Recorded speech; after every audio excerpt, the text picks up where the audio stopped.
gentlemen, turn your speakers up. It's time for the On the Mark Wrestling Podcast. A podcast discussing all things AEW and WWE. Oh yeah! Let's meet the hosts. First, a man hailing from the Hub City in Indiana. He goes by @2SweetKyle on Twitter. The host, Kyle Gagliardi. And your co-host, hailing from the Valley of Lake Tahoe. He goes by @JimTuck89 on Twitter. Jim Tucker. And last but not least, hailing from the cornfield somewhere in Indiana, the full-time part-timer, Ian Garavaglia.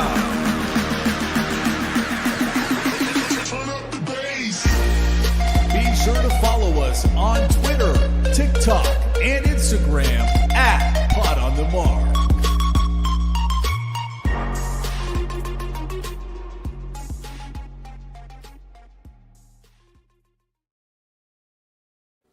What is going on, everyone? You're listening to the On the Mark Wrestling Podcast, hosted by the Marks, for the Marks, and I'm your host, Mr. OTM Kyle Gagliardi. And as always, I am joined by my good friend, Jim Tucker, or as I like to call him, Tucky! What's going on? These baseball Thursdays, hot. I'm out the door. I'm looking at the clock on the way here. Excited to get here. Get home, wardrobe change. You know, it's a lot. But speaking of a lot, we got a lot to talk about. It's not just you and I. It's you, I, and the full-time part-timer at Ian Garavaglia. What's up, dude? I hit that actually. I was just thinking when you're doing the Tucky thing, I really want somebody to make a compilation of every single Tucky ever to exist, because I think that would be quality entertainment. But I don't even know if I can handle that, and I'm the one that's verbally doing it every week. It would just be sensory overload. I've done it already 230 times, actually, probably less, because Tuck wasn't with us all the time. But 200 plus is kind of safe. 200-ish, somewhere in that ballpark. I mean, I do it in person whenever I see you, so. Oh yeah, both worlds there. But I was looking up Xander's Airbnb. What's going on, Xander? How's it going? Xander Invictus in the house. What's up, dog? Finally made a live one. Here he is. I was Airbnb-ing, searching Airbnbs in New Jersey. I don't know.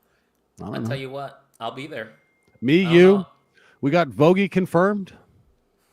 Found a couple 2-bedroom spots. Is it Vogus' turn to be on the couch? People are asking. I mean, I wasn't going to say it, but I would say yes. So thanks for asking. But Ian, how the hell you been, man? It's nice to see that you're wearing this new OTF and M t-shirt. We have a couple other designs in the works, right? But they haven't got posted yet, right? Yeah, no, because I think we're trying to tune in on this design. We've been talking about a Poppin' Large shirt for probably about a half a year now at this point. It's finally in the works. But yeah, when that is posted, you could buy it for yourself, because I will be purchasing both of them. It's a little hint as to what the design is going to be at onthemarkwrestlingpodcast.com, as you can see right below me. And yeah, all the proceeds, you could buy an OTF F&M shirt, or you could buy the sweatshirt that Gags has on. There's a lot of stuff on that website. So if you want to support the podcast and rep the merch, then click that link. Well, not a link. Hey, but shout out to us for like workshopping it, like not just making one and posting it. You know, we're trying to get it right. We're working on it. I like this reference from Tony. It's an office reference. Swag. Stuff we all get. That's what we got over here at OTM. Swag indeed. Wrestling Junkies are in the house, a part of the Main Event Network with us. Me and Ian will be seeing the Junkies not next Saturday, but in 2 Saturdays from now at the Royal Rumble in Indianapolis. We're going to be popping large with them. A lot of fun things to come, including, guys, potentially a vlog, a main event vlog. What do we think? I've heard this before. I'm not in charge of editing it. That's all I got to say. Tuck, you want to edit it for me? Thanks. I just have all the time. So it's just like I have a lot of time to do things like that. You don't have a kid or anything like that. That's not an excuse. Dude, Oh, wait, you 13 days away from turning 1, brother. Oh my gosh. Jeez. Dude, my Royal Rumble, although I will not be in person, it is setting up to be a great day. We got Augie's birthday brunch. We're going brunch. We're going breakfast tacos. We're going mimosas. And then we're ripping that right into the Royal Rumble. With the lottery sometime in between. Usually we pull numbers and run the table on that Saturday. So we should probably start getting those wheels in motion. I vote to cap it at 10 so we can make more money or have more picks. That's a good idea. I think we've had people express interest in the chat before. Tony, the Great Brown Hope, were a few of those people. So if I'm not opposed. I'm kind of a Super Bowl square guy. I'm not opposed to running multiple boards here. You know what I mean? For sure.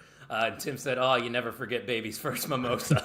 So, Rumble mimosas too. Rumble mimosas, baby. It's unfortunate he won't be able to fit in my Royal Rumble onesie that I got him anymore, though. Right? He's grown out of that. Yeah. It is now awaiting child 2, which is not in the oven, and we are not urgent. I was about to say. No. I thought it was an OTM breaking news update. No, you'll get that. I mean, Augie's with the product. I don't think he associates the people on TV with the figures in his hands, but he's definitely smashing them together. We had a slobber knocker between LA Knight and Jesus from the Nativity set last night. So hell of a main event. I guess Jesus went over. No, it kind of funny. Jesus turned heel a little bit. It was a double stomp on the LA Knight midsection there. And I didn't have it on my bingo card, but Augie is an interesting booker for sure. Let's why don't we get him involved on that one wrestling channel you were showing me in the last show that we went to? What was that channel where the figures were Wrestling fighting? Stage creator Ryan Bogus, another huge fan, Wrestling Stage creator, electric content, and I watch them still, so it is a problem. And if you're probably subscribed, so if you're subscribing to other people, why aren't you subscribed to us? That's my question to you guys. If you're enjoying this content every single week, we're coming to you live, usually at 7 Central. Sometimes the times are going to change. You know, shit happens. Tuck's got a baseball team to coach. So if you follow us at Pot on the Mark, you'll stay up to date on when we're going to be going live. But we are currently only 17 subscribers away from our goal of 400. And once we get to 400, Tuck, show them what they're going to get. Thanks for the sound effects, Ian. Yeah, and the people that are listening later, it is a legitimate signed Rey Mysterio figure. You can see it on your screen right now. Yeah, kind of weird. I have 2 of them. I have since I got a spreadsheet, so I know all I've got of everything now. So we've tightened up the ship. But I've also got 2 Kurt Angles, so maybe 500 for Kurt Angle. And I think I said it was like 600 for my 24-hour live stream, which will happen. Or we're going to get there eventually. I'll have to check the tape. It might have been 600, 700, but we'll get there eventually. I don't know that anyone's going to hold you to it. I think we can do whatever the fuck we want. Well, that's a I'll hold you to it. Okay. We're men of our word. Every time we say we're going to do something, we do it. Yes. These giveaways are legit. Tuck's going to ship it to you. But, hey, you guys saw a couple of US the members only. already in the chat. Yeah, U.S. only. So make sure you're showing love to the Main Event Wrestling Network, guys, because 2025 is going to be a big year for us over at the Main Event. We got the Wrestling Junkies podcast. We have the Indie Wrestling Guide that just released a brand new episode tonight. Of course, the Great Brown Hope pumping out blogs all the time. He just released a brand new blog 1 hour ago. So if you're following us at mainevent_net, you'll be able to check that out on all of our social media accounts. Guys, did you get a chance to check out the Great Brown Hope's blog? I have not yet. Gonna have to. I have been of the wrestling world for 19 minutes now. So today. So no. Your dad asked, are you going to be sleeping for 20 hours of that? There will be sleeping involved. There's no shot I'm staying up for 24 hours, but I will sleep. That's ass. A 24-hour live stream with a nap in the middle. What? I mean, I could try. I'll try to push for 24 hours. No shot I make it, though. I'll watch you sleep. Ooh, Xander Coppin, Eddie Guerrero Ultimate. Not behind me. Not behind me. Ooh, guess it's dude. have to be. No, baby, screw everything up, dude. The wrestling figure budget has been sliced tremendously. I've got an appeal into the accounting department. My wife. Wife. Yeah, man, that's my wife. She's very nice. Great Brown Hope said you guys stay up all 24, run Trailer Park Boys in the background. Yeah, dude, you All that just TV all the gotta way back there. you gotta run a panel of guests to come in, to There you get in go. on the action with you. Well, I'll do a We could do that. spot. Gags will do a set. Dirk Vogus is good for an hour. We could. I think I'm just very much down. volunteering. It'd be very fun. Yes, Yeah. absolutely. We're aiming for the clouds here, though, boys, because we're still only at 383. So we're far away from that. So let's just get to 400. Be a friend, tell a friend to subscribe today because, like I said, every single week we are coming to you with pro wrestling content. And it's not just the WWE. We'll sprinkle in a little bit of TNA, which that was an intentional plug there, and AEW, of course, which we're going to cover all those here today, starting with the news that is hot in the streets, just hit the press about 5 hours ago. WWE and TNA are going to be continuing their partnership, and I believe this is a multi-year deal that is going to incorporate not just the main roster, but of course continue the relationship that they already have going with NXT. Tuck, we saw Masha Slamovich appear on on NXT this Tuesday, so it seemed like that was just the opening to this partnership. They announced it today, and here we go. We have something brewing here. This is going to be something special. Such a different dynamic than when we started the podcast. The open, it does feel a little wrestler centric and a little bit wrestler focused in that, I don't know, the NIL trend in college where it's a business and everyone's going for the bag. I think everybody can win here. And so I'm excited for it. And I'm interested to see what this multi-year partnership actually looks like. If it's just the loose inner workings in and out, is TNA's ultimate goal to get them signed in WWE? You know what I mean? Are they going to be upset if someone like Jordan Grace signs, commits, and goes to WWE? But it is awesome because wrestling fans win. This is true. And I tell you what, the partnership that they've had, the existing partnership, it has been kind of start and stop. We saw Joe Hendry for a little bit. You mentioned Jordan Grace. But I think now that they have announced this is an official partnership going on for multiple years. Ian, we see it happening this Sunday. They're having a co-branded event. TNA Genesis is being branded as an NXT and TNA show now. So how did you feel when you saw this news? Yeah, there's breaking news for you, Tuck. Yeah, it's really cool. I mean, we could all thank Mickey James for being the first to make that crossover, which is wild to see. But it's really cool. Paul Levesque Vince. That was Vince era, wasn't it? It was Vince era. Yes, correct. Oh, wow. Mm-hmm. Oh, wow. End of it, but yeah, it was. It's really cool. I'm kind of, like you said, I wonder how they're going to implement it. If it's just these kind of one-offs every now and then, have a pay-per-view with NXT, or if it's involving them with the main roster. I mean, again, as you said, Tucky, wrestling fans win. And we said it for a long time. TNA has really good wrestlers and a good product. It's hard to find the time, if that makes any sense. So if they're diving into the WWE product at the same time, it's a win because it's kind of showing what TNA has while not necessarily wasting our time, but asking for more of our time throughout the week. Yeah, and I think that's where the trade-off is out of all this, because the TNA people are going to get more exposure by jumping over to WWE, but the WWE talent that are going to be jumping over to TNA can kind of hone their craft, because there's a lot of people now in NXT, for example, that are kind of getting lost in the shuffle, especially in the women's division, and I think that creates such an opportunity for maybe like a Nikita Lyons to hop on over, or a Cora Jade, because they were hinting with her and Masha on Tuesday. There's just so many possibilities going on, and one of them, Tim said he would love to see Moose versus Oba. Guys, I feel like you can name any name against Oba Femi similar to Gunther, and we're going to be a fan of it. Moose too. I would love to see Moose in WWE, but I mean we're getting there. Yeah. Oh yeah, he's really good too. And everybody's kind of saying it in the chat. TNA will be probably like a farm system for the Fed. And Great Brown Hope says they also get the luxury of cheaper appearance from bigger WWE stars on TNA programming. Yes, that's a good point as well.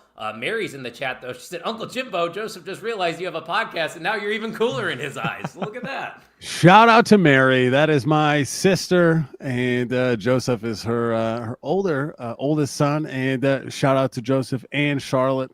Miss them. Looking forward to seeing when I'm back in Indiana sometime this year. To be determined. Can't wait to see you back home. But also, Dirk Vogus is in the chat. He says, hello, Dirk. Boys. Dirk. It's a great name. Anybody named Dirk sounds like a stand-up individual. What a name, right? Dirk Van Fleet. Speaking of Chris Van Fleet, me and Ian will actually get to see a live podcast Friday night. So if you guys are going to be hanging out in Indianapolis, we'll be there. I'm excited, Ian. What about you? Yeah, I haven't even thought about, because I'm in Indianapolis. For those that don't know, I live in Indianapolis, but about 30 minutes out of downtown. So it's going to be very interesting finding the rides and the Uber shares.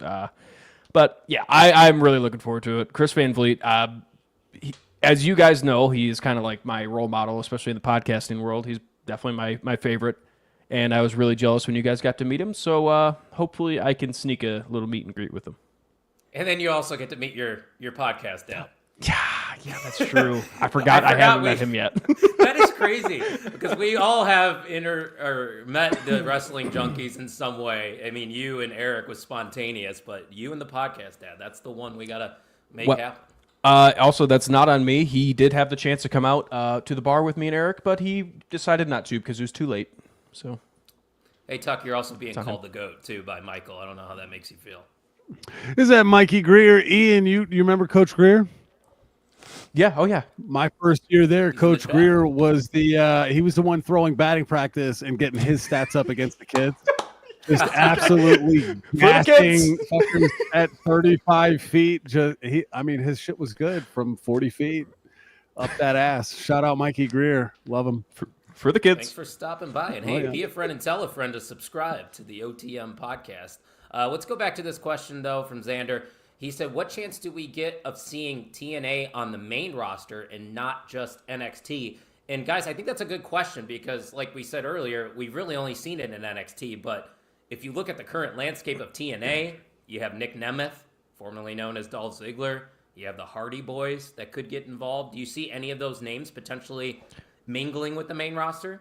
I just want to say, out of all people, I expect more out of you. There is one name you have not said, and if you say his name, he will appear. Well, Joe Hendry's the obvious one. I mentioned him earlier. I mean, Mustafa Ali's even another one. Yeah, no, absolutely.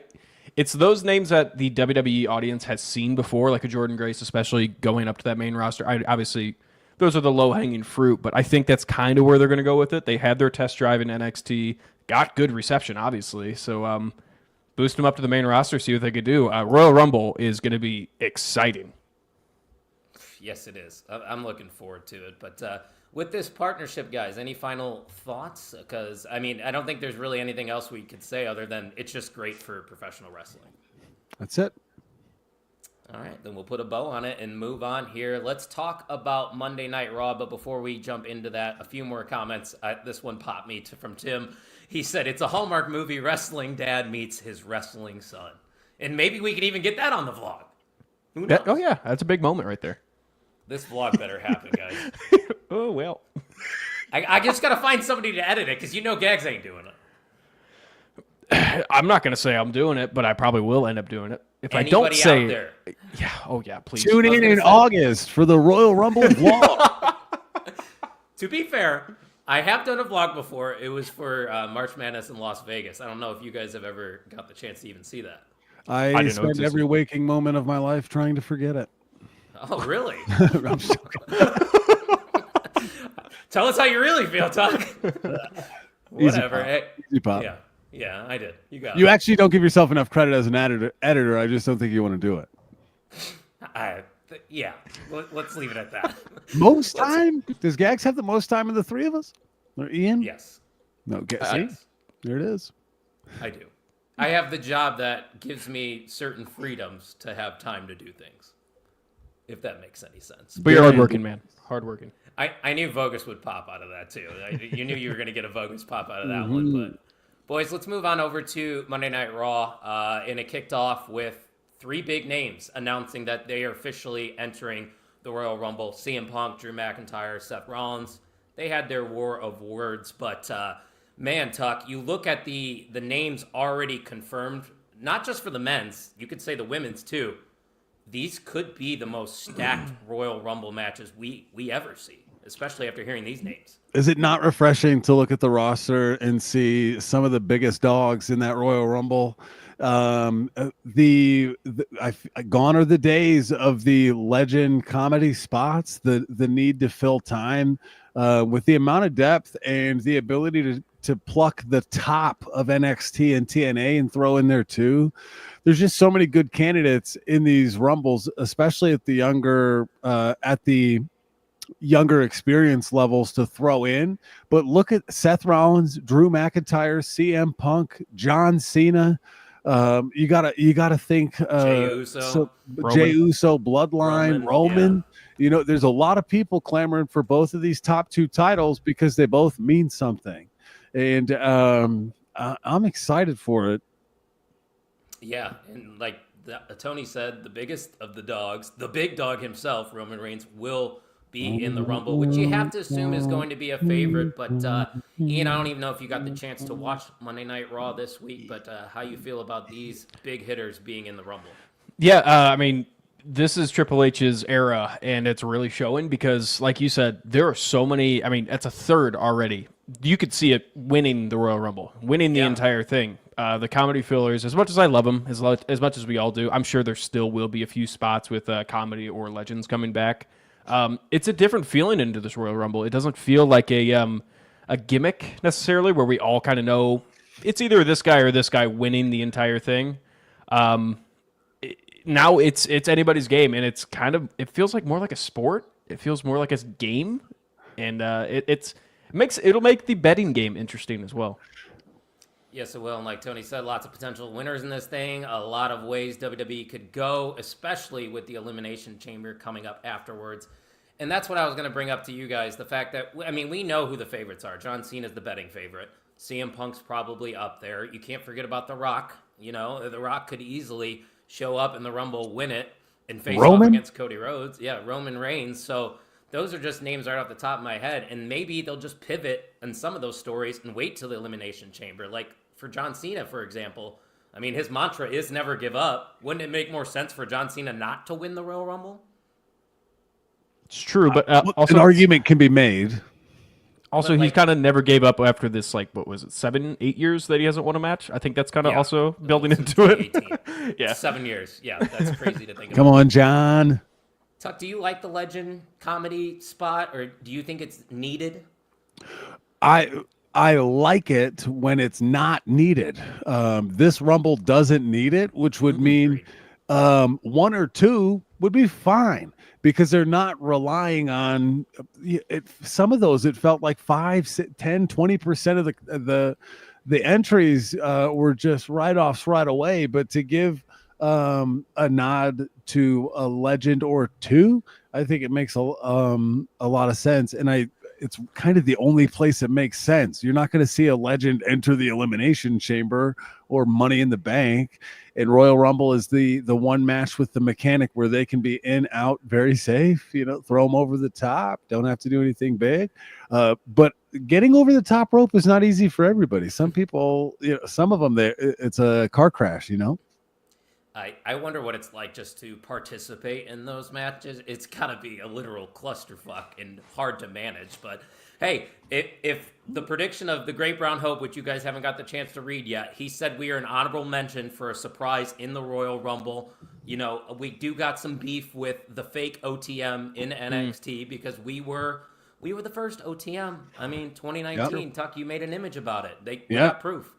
Yeah, it's I don't know if Royal Rumble is quite the magnitude of our feud.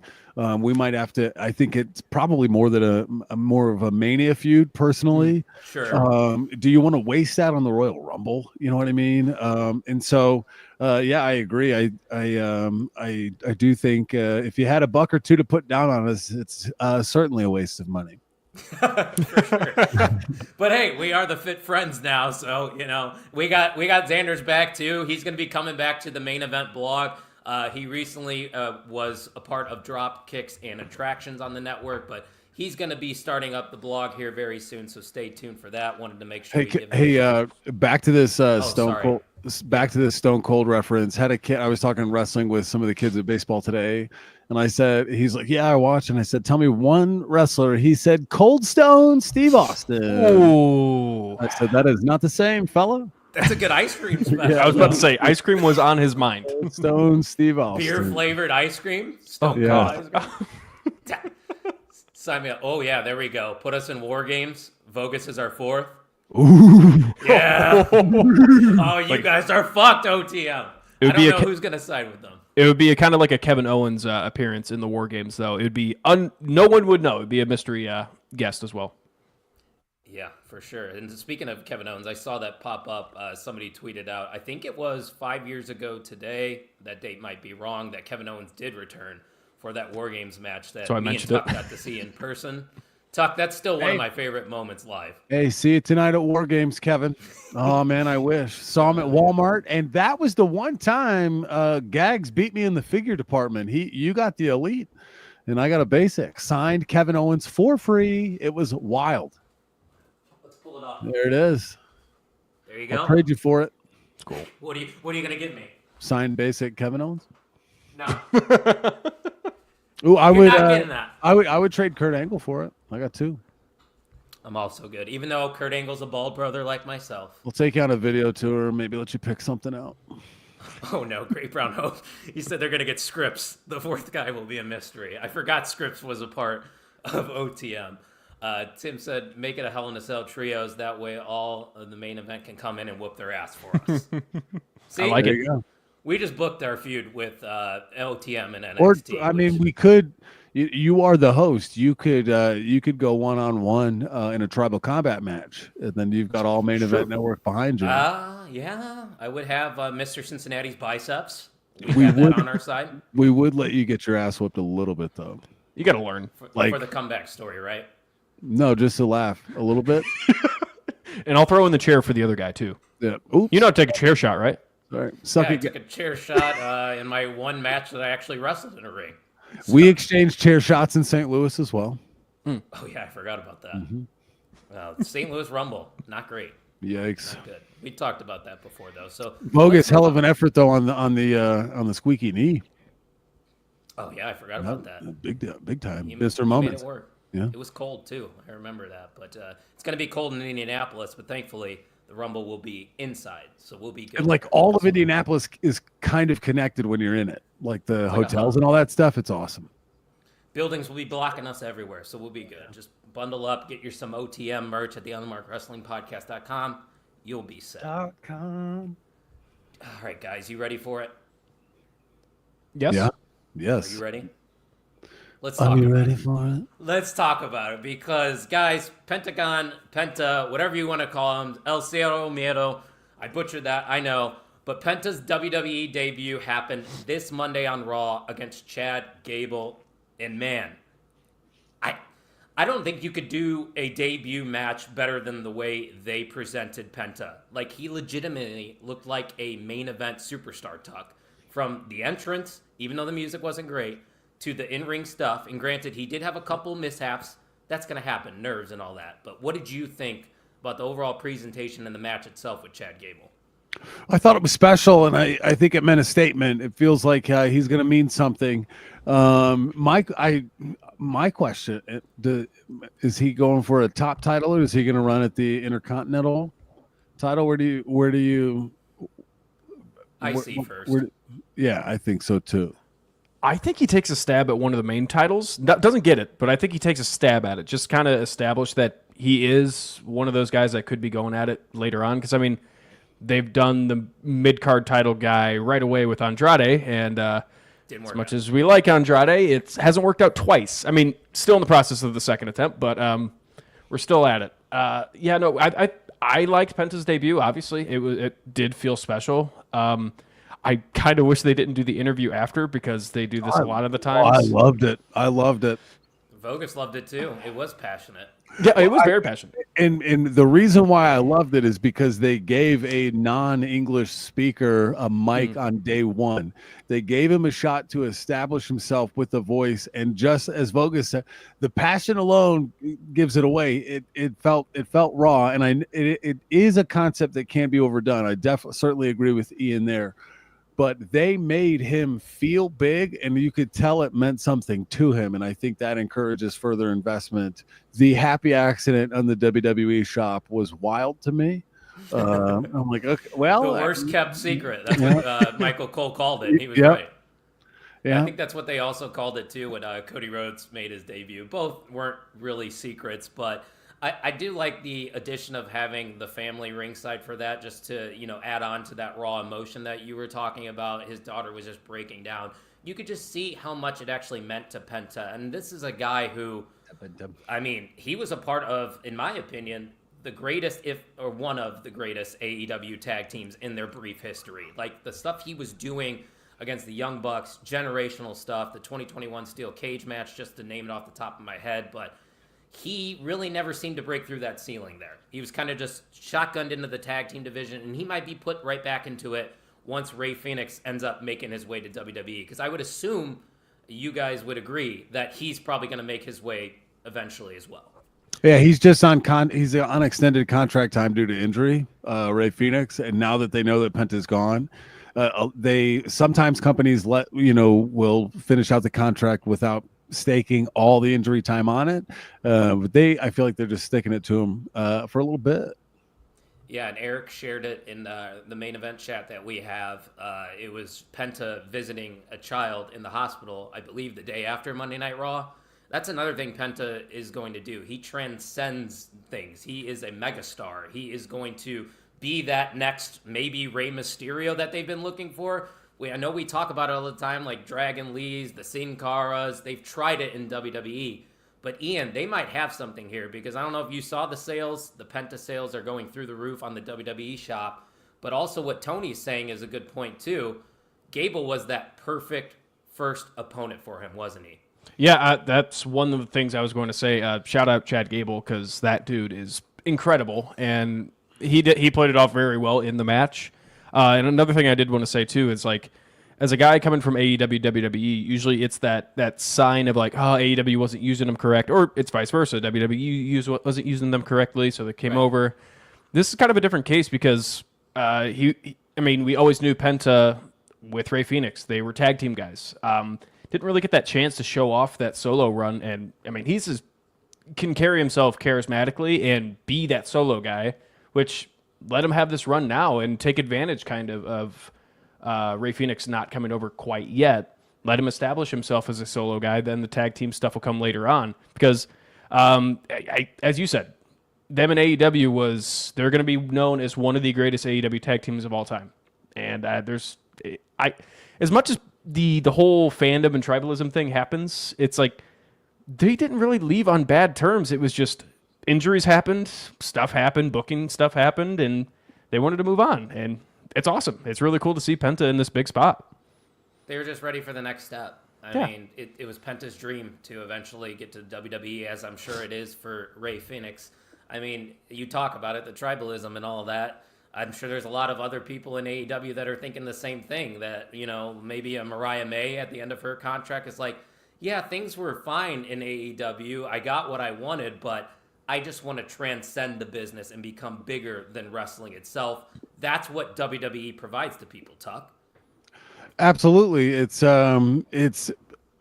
starting to, I feel like now they're focusing more on the human element, even having some of the other stars just sitting ringside, getting them on the camera, and it's another way to propel feuds as well. So what a fun time. Yeah, and I totally see him eventually getting into that Intercontinental title scene. I think that would be money. Vogus says Penta's 42. It was probably now or never to go to WWE. Yeah. That's a good point. Very good point. Mm-hmm. Yeah, so I don't know how old Rey Fenix is, but regardless, I'm very excited for Penta in the WWE. If that debut match is any indication, 34. I think 34. I'm older than Rey Fenix. It's about time for you to go to WWE. I'm older than all of Fenix. T. So it's 35 is wild. You start realizing that I'm probably not going to go to WWE, huh?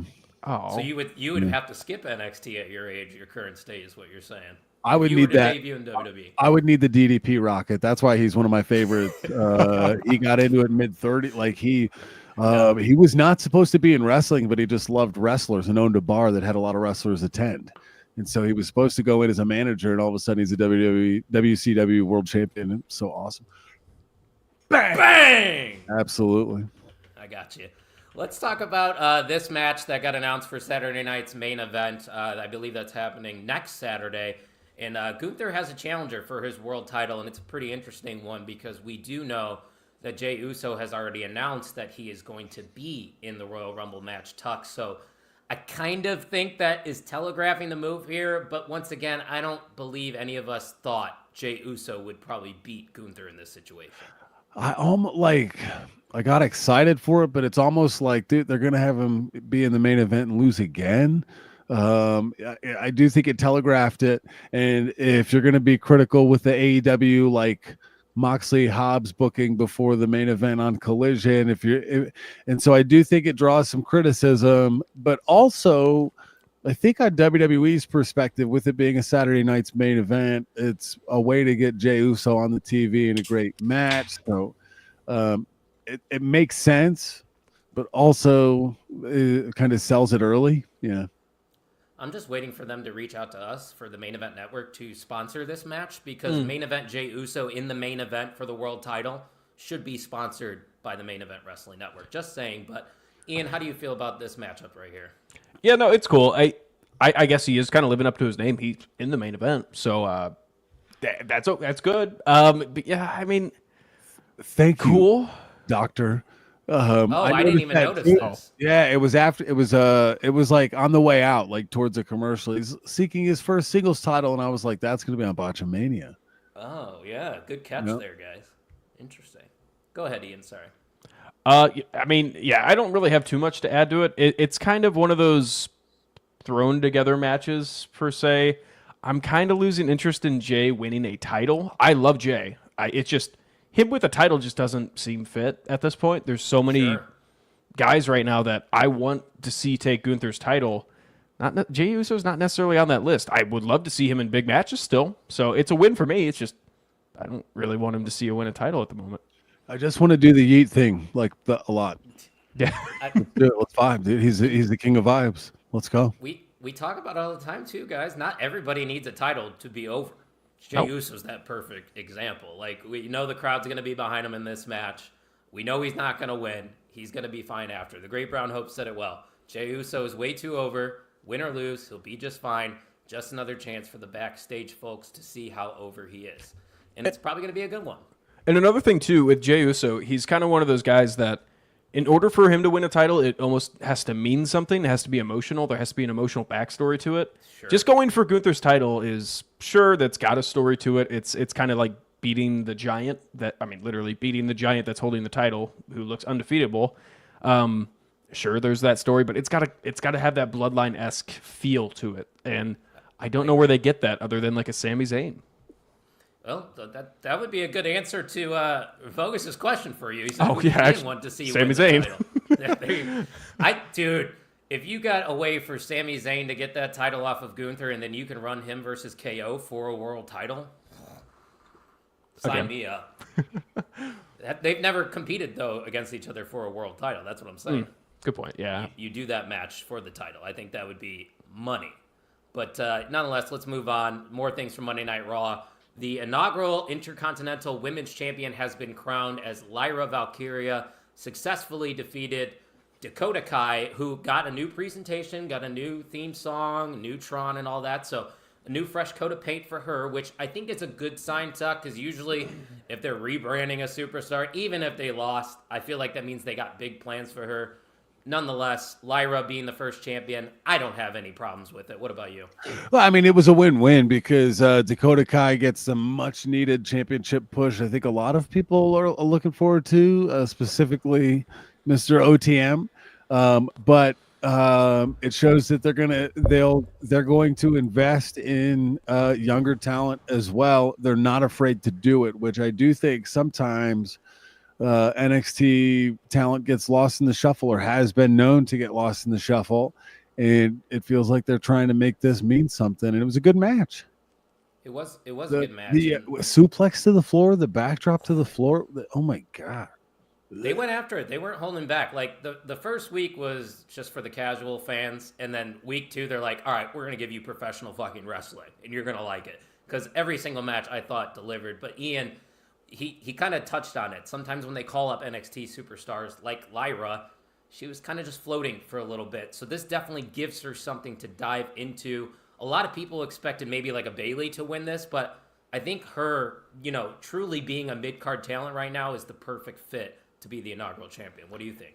Yeah, the tournament kind of skyrocketed both of these women. Lyra, she's a very good wrestler. Like, she has had a long past in wrestling before NXT, so this was the safe bet per se. No offense to Dakota, but like, Lyra is really, really good, and she could have a match with anybody for a title. So I love the decision. And like you said, Dakota just got a rebrand, reskin. It looks like they're really hinting at a big push here. And I mean, it's already happening right now. So there's no harm done. And it's a really good booking decision on that part. Because like you said, if it was given to Bayley, cool, awesome, yay, cool, Bayley another champion.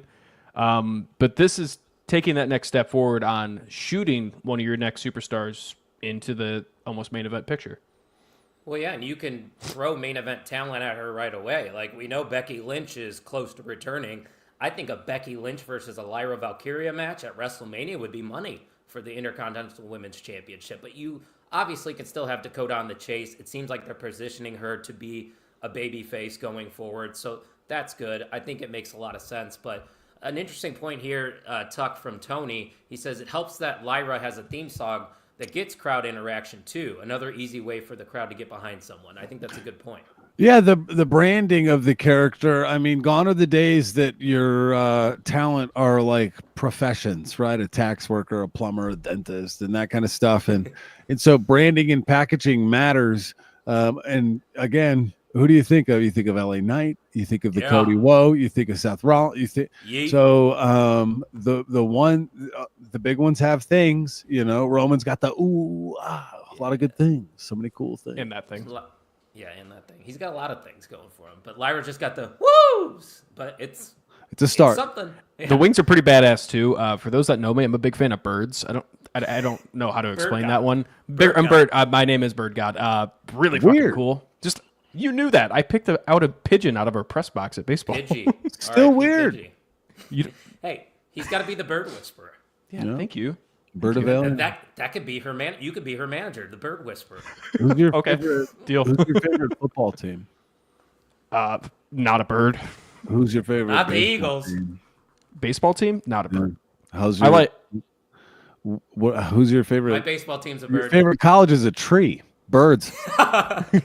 Yeah, birds live in trees. All right, we finally connected that dot, thankfully. One last thing from Monday Night Raw before we touch on some AEW Dynamite. In the main event, Damian Priest defeated Finn Balor and put him through, it seemed like, 8 tables. It was a very entertaining match for what it was. It was a street fight. But, Tuck, I think we can finally say that the Damian Priest-Finn Balor feud is over, right? Please, yeah, it was a good stamp on it. Like I felt like we were about done with it. So interesting to see what they do with Damian Priest, and interested to see where Finn goes. Priest should go to SmackDown. Priest just needs to get away from anything Judgment Day. Even if he's on the same brand, I'm still worried about it. I feel like Priest is a guy, and we talked about him last year, how he grew as a world champion. He's now just kind of, I wouldn't say floating because he's on TV, but he needs something is what I'm saying. Yeah, I'm not necessarily worried about Priest. I think he'll do fine wherever he lands because, I mean, that character it's pretty universal. My real attention is on Finn because let's be honest, he's kind of reaching sort of the end of his career. He's getting to that age a little bit, so you got to start thinking about that. I mean, the guy's fit. It's not like he's lost a step in the ring. He could go on for another 15 years, I'm sure. But I really hope this is kind of hinting at mean, they've been hinting at it, him breaking away from the new Judgment Day. If they bring out a dark Finn kind of character and even go further on the heel spectrum of getting away from the comedic side of this Judgment Day 2.0 and really digging into a heel, hell, even partnering with like a Karrion Kross. I mean, give me something that it's sure we have the Wyatt Six. That's dark, it's creepy, but at the same time, they're faces. We all love them. Let's get something dark and mysterious, but you don't like them. What about the Demon potentially returning? It's babyface. It's just babyface stuff. It's not where I don't think that's where we're building to. Unfortunately, I think you kind of alluded to it, though, Ian. He is up there in age. There's a lot of new young talent emerging in the WWE. I don't see it. I just don't see Finn Balor getting back to what he once was in the WWE. And that's not a knock on him. No, it's just it is the landscape. Wouldn't be surprised if he gets a push in one direction or the other, but I do think the stock here is in Priest. Oh yeah, sure. So hopefully what Great Brown Hope said about this continuing. He said it's not over. He thinks something's going to happen in the Rumble. I sure hope not. We just end it, please. We're done with Judgment Day stuff, please. Also, Damian Priest is 42 years old, so not much younger than Finn. No, I think Finn's 44. Yeah, Finn is 43. Right. 43. Okay. Oh, so okay. They're kind of in the same boat then, but for some reason, Damian Priest seems to have the stock, and Finn Balor doesn't. Tony, I don't know if I would see Finn going to AEW, especially this late into his career. I just don't see where he'd fit. There's a lot of stars there. Yeah, it'd be kind of like an Adam Cole situation. It's just at the time, absolutely. He's catching fire again, which is good. Well, I don't know if it's fire, but he's got he's catching a spark. He's got a spark. Yeah, okay. He's got the kindling going on. Sparky. Well, speaking of AEW, let's talk a little bit about Dynamite. We got to see the return in ring of Kenny Omega, which, guys, I don't know about you, just Kenny Omega being on television, I think it makes AEW 10 times better. Yeah, I agree. He's one of the best. He is the best bout machine. Shout out to Brian Cage giving it a good match. I think Brian Cage is underrated, and I liked the venue. Yes. So yeah, I knew a little bit about the venue because I was on the Junkies podcast before AEW Dynamite, and they told me a little bit about it. About 1,500 people were set up there, but I think we've even talked about this before on the show that smaller, intimate arenas just seem to be a better fit for AEW, and I think that was the case last night, Ian. Yeah, I'm a sucker for like the multi-tiered seating too, kind of like the Hammerstein Ballroom. Really cool. New camera angle as well, but yeah. As you said, Tuck, Brian Cage, extremely underrated. Obviously, this is building into the Don Callis situation, which we got to give Don Callis some respect because whatever Don he Callis. Touches, no. But yes, actually, fuck Don Callis. But I love what they're doing with it already because this is the Don Callis effect. Every single person in this feud has been a part of this Don Callis, saga that he's had through AEW. And I'm kind of excited on where it goes. I mean, obviously, because you have some of the best wrestlers all together in this feud. It's very fun. It was a really good match as well. That's what I was going to say. It seems like Kenny hasn't missed a beat, which is crazy because he had diverticulitis, and the dude is still looking like the best bout machine. Obviously, I think the direction for him is feuding with the Don Callis family for now, but after that, guys, I'm totally fine with Kenny Omega going right back into the main event. I don't know about you. Dude, diverticulitis is nasty. I don't know much about it, but I've heard it's a bit. It's the inflammation of irregular bulging pouches in the wall of the large intestine. Yeah, he had foot long lengths removed from his stomach of intestine. Yeah, not good. It's not great. That's a good way of putting it, though, Tony. Kenny can have a great match with a broomstick. And yeah, Brian Cage was the perfect adversary there in his return. He also I just want to... Wait, go ahead. Well, no, actually, you could read this comment because I read it ahead of time, but go ahead and read the comment, please. Which one was it? The one you just had up. Oh. He could have a great match with a broomstick, as the doctor said. Well, funny enough, that's how the cleaner became a thing, because it was a joke that he could have a match with a broomstick, and that's where the cleaner came from. Yeah. Wow. All right. Thanks for connecting those dots for us. That makes a lot more sense then. That's pretty cool, actually. So yeah, it's good to see Kenny Omega back. Great match there with Brian Cage to start off AEW Dynamite. But guys, I have to touch on this. I just have to. I've held in my thoughts for too long. I'll give you the floor first because I do feel like I'm going to have a lot to say about this. It's kind of started a week ago. MJF and Jeff Jarrett seem to be feuding. How do you feel about it, man? I got 3 words. What are they, Kyle? You don't care. Yeah, next. Ian, I'll let I'm you gonna let you guys go because we're just gonna. Well, I think we're all 3 gonna talk in circles. That's why I don't Okay. care. Ian, let me ask you a question. Mm-hmm. What year are we in? We're in 2025. Why is Jeff Jarrett feuding with MJF, the face of the company? Former face of the company. Yeah. I see it from that standpoint. I know I you're will going to say take this. the other standpoint. That's why I'm asking you. Correct. Yes. No. Correct. I am because I don't think it's as bad as people make it out to be. I understand it. On paper, Jeff Jarrett versus MJF is like, why the fuck are we here? What are we doing? Thank you. First off, MJF could make a feud with anybody.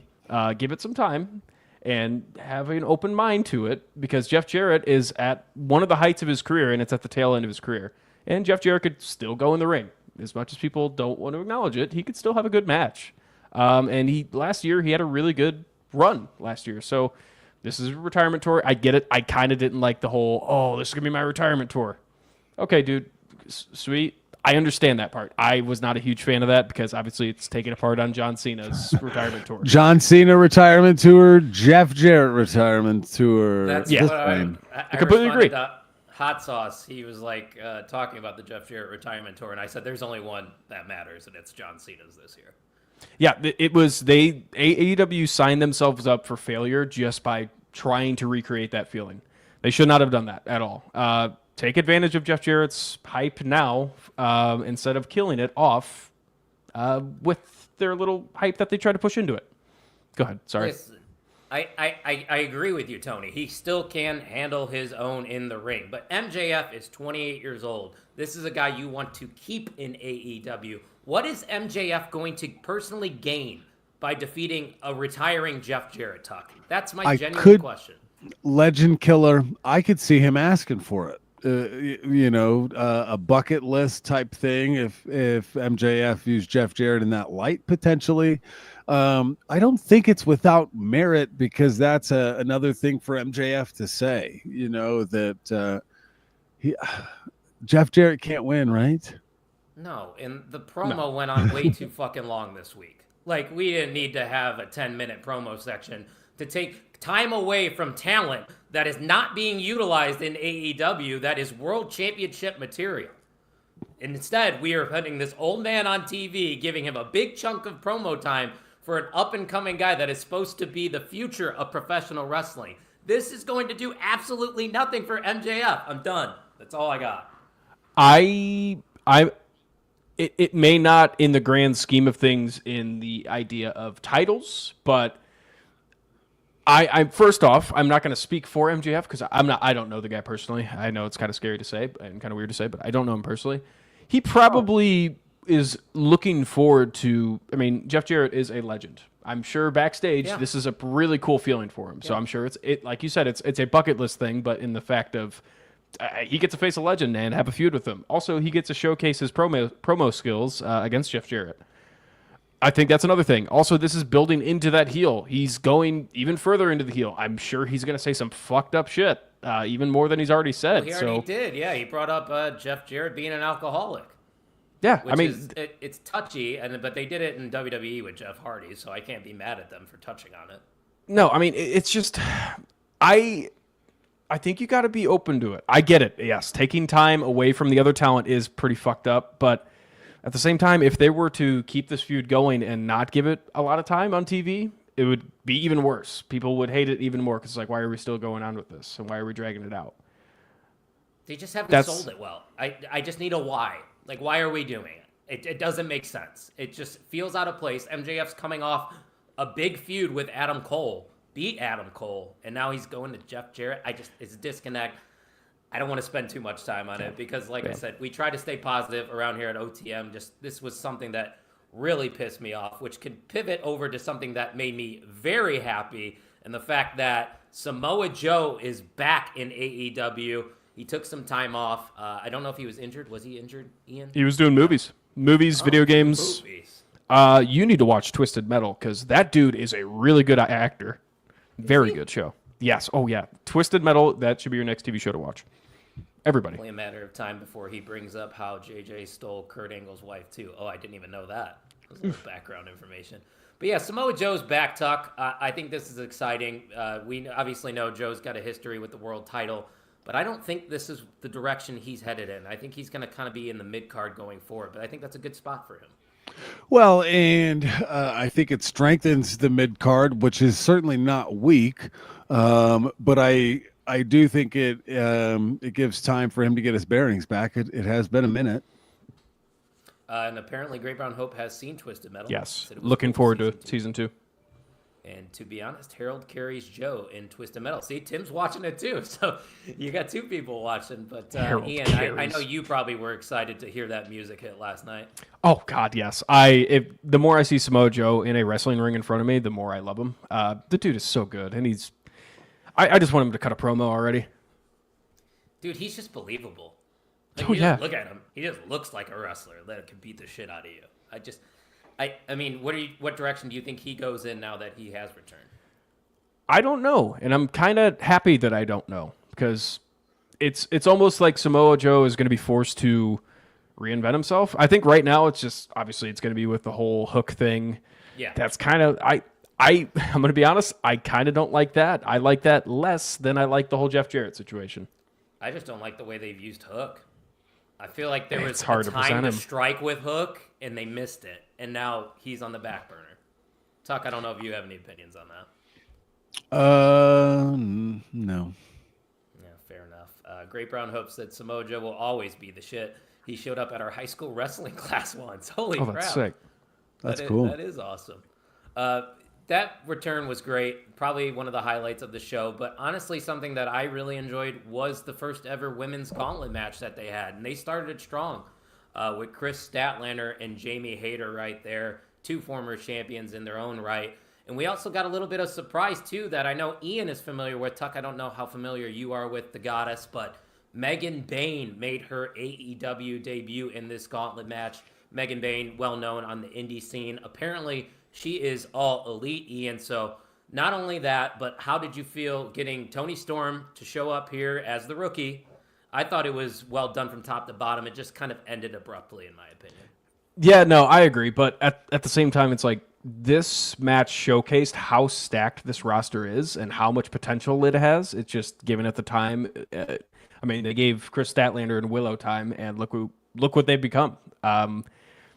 This women's roster is really fun, and I'm excited to see where it goes because, again, I have no clue what's going to happen with them. Toni Storm winning, love the new character. It's really funny, really entertaining, and she's now resorting back to what she showed up in AEW with the first time, and it's working now. What do you mean the first time? I thought she was a rookie. Oh, true. That's a good point. I forgot about that. I must be forgetting something. What's this guy talking about? Come on. This has been one of the most fun parts about Toni Storm. She's far more, we continue to learn, than a pretty good wrestler.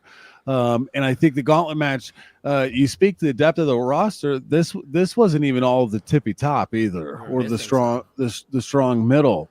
And so I do think what Ian said about the strength of the women's division is accurate. And it was interesting how long they spent on some spots and some feuds and touched on when it did kind of come to a little bit of that's it. It was fun. It was fun, and I'm excited to see Toni Storm and Mariah May again. Yeah, that's happening at what? They're calling it Grand Slam, correct, in Australia, I believe? Mm-hmm. Toni Storm wins. I don't know. No, you can't put the title back on Toni. I don't know. I give it some time. She's just a rookie. You don't need to push her now. Yeah, she'll get her moment, Tuck. Don't rush it. I know he's doing the watch me with the Liv Morgan right now. He's getting into it. But no, Ian, you're right. I mean, there's so many other names out there that weren't even featured, like Deonna Purrazzo, Anna Jay, Red Velvet. I'm probably missing Athena, who we haven't even seen on AEW television. That's another thing, guys. Athena's doing great things in ROH, and we can't even watch it. Or we can, but we just don't choose to watch it. I give that one the benefit of the doubt, though. As much as I would love to see her, she's doing amazing things for Billy Starks. Billy is going to be a megastar whenever she starts blending her character and making her character right. I've checked in every now and then to ROH just for Billy and what Athena is doing, and it's been really good. I'll tell you what, I'll be tuning into TNA a lot more now that they got the partnership with the WWE. I'm definitely going to be interested in that crossover. But it's interesting that Xander brought up this question because I was going to propose it to you guys, but thanks for the layup, brother. He said, with how huge the roster is in AEW, do you think the women get their own show? AEW? I've tried. No, I don't think you can't split the men's and women's roster. I like that idea, but it's realistically it's not going to work. They could do it, bluntly honest. They have the amount of they have the amount of talent to do it. It's just that could take the Rampage old spot. Yes, if it's all on Rampage, yes, please.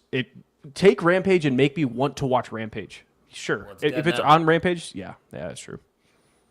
RIP to AEW Rampage and all their 200,000 viewers that they were getting. Main event, Jon Moxley defeated Powerhouse Hobb to successfully retain his AEW title that we haven't seen out of that briefcase in a couple months. Post-match shenanigans, the same thing we've pretty much seen throughout. Don't know why Rated FTR was so late to the party. Your boy was getting beat up for a while there. Kind of shitty front, if you ask me, Tuck. But I don't know about you. I enjoyed the match between Moxley and Powerhouse Hobbs, and I think Hobbs is going to be fine. I'm just tired of the repetitive endings to AEW Dynamite where the Death Riders are just beating down everyone. We need to get a payoff or some storyline progression soon. I agree. I question you or Ian. What is that? What should the payoff be? You need your front man for AEW to take it. I don't know if they have that guy yet.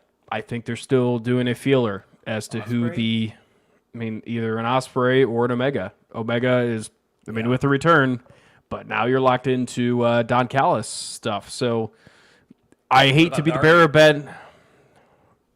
Oh, well, he's got to climb Mount Everest. I know, but when he comes back, maybe he's the final boss, the true AEW guy through and through. Yeah, I absolutely would love it, but I don't know. I do want to point this out, though. You said you're getting tired of seeing this with Moxley in the end of the show like this? I'm not a Death Riders guy. Oh, wait. So you don't like them, is what you're saying? No, and I don't like the repetitive endings that they keep doing. It's the same shit every show. So you don't want to see him as the champion anymore? No, that's not what it is. I like Moxley as a world champion. They're just not showcasing the actual physical title. And I know that's part of the story, but what is their mission? Piss you off, I don't know. AEW? To change AEW. Yeah. I mean, they did say destroy AEW. That was their main goal. That was their mission statement from the beginning. So retribution. Yeah, but it actually works. Is it working? It's not working for me. I enjoy it. I mean, you could, a lot of people are probably enjoying it, but just, I can't get into the Death Rider stuff, man. It's just too much of the same thing, you know? They overdo it, but I think that's kind of their point. You don't want to see it anymore. You want that guy to step up and take the title away. Well, that's just lazy booking. But who is it? That's my. Absolutely. I think there's a little bit of scared in that, like, who is the one to take it? Like, how long is it going to take to get there? That's another thing I'm worried about. I hope they don't stretch this too long. Like, the payoff should probably be all in, right? I mean, that's in July, ain't it? You got Ospreay and Omega. I still think that match is happening at All In, Ospreay Omega. So I would almost put 90. I'd put $100 on it. I'd bet it. That's a lot of money for me, guys. I wouldn't be mad at it. But hey guys, that's a lot. It's a lot. Before we wrap things up, Ian, any final thoughts from AEW Dynamite last night? I'm going to say something, and I know you guys might hate me for it. This Chris Jericho character is growing on me. That backstage segment was hilarious, and they keep doing hilarious segments, and I hate that I'm actually laughing and having a good time watching the segments. I'll give you this, Ian. It's not as bad as I once thought it was. Okay, that's growth. I still don't like it, but I do agree with you. He was pretty funny last night. I'm glad they're not trying to do serious, and it's actually comedy because it's a good comedy bit. You need comedy in wrestling. Yeah. That's why I kind of get it now. Yeah, Tuck, it's fun. I don't think Tuck cares. I don't run away from it. Like I've always just been kind of neutral on it, and I think I'm still kind of there. I like Chris Jericho. It was not for me for a minute though, for sure. Also, Where are you at on the Death Riders? I'm out. No, I'm not at like John Moxley is a good wrestler in good matches, Yes. and he does good things in good matches. But I'm looking. What does it mean to destroy AEW? Like, what does that That's actually? what I'm asking. Yeah. And so that's where, like, the whole mechanic is like they Want to kill their company. But then what happens? I think the biggest disconnect, and I do agree with you guys, is who is the force that's fighting against it instead of just randomly having title matches. Yes, I completely agree with that. It should feel more unscripted to the point of, oh, you have to have a formal tag team match to take me down. That doesn't feel right. I do agree with that. The feel of it should be more chaotic, Renegade. which they do it, yeah. So I get that point. I think that could be a big disconnect. Also, I just want to see Pac as a world champion one day, and I don't think we're ever going to get it. And he's with the Death Rider, so it's not going to happen. And deep down, that hurts me. Big turn. Wow. What? Let's do it. I'm in. Gags is It's in. a shake up. Pac. It's a shake up. That's a guy that, I mean, we could probably name a lot of people in a lot of companies. that Maybe should we're be not. world Maybe we're not looking from within the Death Riders enough to find that candidate. Is it an ultimate heel turn on John Moxley for the Wheeler good of the Yuta. company? Well, I mean, he was ROH pure champion. He wasn't always like this. Does Bryan Danielson come back, mentor him? He becomes the new champ. We got a manager. There's things, but it's not. That is not directly in front of me, and I just came up with that off the top of my head. That You know makes what? sense to me. I kind of wish that they grouped Swerve with Hurt Business, because Swerve and Hurt Business against these guys would be Hurt Syndicate. Oh yeah, Hurt Syndicate would be money. Money? Money. Shout out to Well, Mercedes. We didn't get the chance to talk about it. who would the female be? There you go, partner up. Money. The Figure CEO it with the out. Hurt Syndicate, the MVP. They're about that Ooh, money. Get Ricochet in there too. Ricochet's doing some good stuff. I was about to say that Ricochet segment I also enjoyed a lot. It was quick and to the point. Hand up. It hasn't even been a year. They're probably already utilizing Ricochet better than the WWE did. The heel turn was It's true. perfect for him. They What needed was it. Ricochet doing in WWE? He was being a superhero. Yeah, exactly. And this Jumping. is something. So No, he's a good for human her. here. He's got an agenda. He's got emotion. He's using his athleticism paired with this extreme Baldness. grit and Serial killer. yeah, like Like it's Charles Mason something, or whatever his dude. name is. And I don't know, like kind of maybe organic crowd movement behind it too. When it felt corny and he was engaging, Right. was that like maybe we're getting worked a little bit more than we just thought. And so I think they've done a good job. I was nervous at first because it felt like it was just athlete Ricochet guy again. But this is something to me. And also, he cut his best promo of AEW this week. He said maybe a one sentence, and that's all he needs to get a lot of booze. So, we're getting It's there. working. Yeah, It's that's working. Something. So we'll give Ricochet that. But I think that's about all we got this week, which means we got to figure out who the MVM of OTM is. Last week, it was Hot Sauce Bill Moss. I believe we've already had multiple champions here in 2025. Let's not forget the 2024 MVM of the Year, Kine, who has been kind of absent here in 2025. A rough start to him, but credit to the chat tonight. You guys brought it. About over 50 people here watching live. So if you're one of those 50 people that aren't subscribed, hit that subscribe button. We are on the road to 400, but I think it is time to award a new MVM of OTM, and it is Mr. Good Doctor himself, Tony. Herculean effort, top to bottom. The man behind the ambiguous profile picture from a distance. The fish with a hat. The doc. Now that gives us our 4th consecutive and new.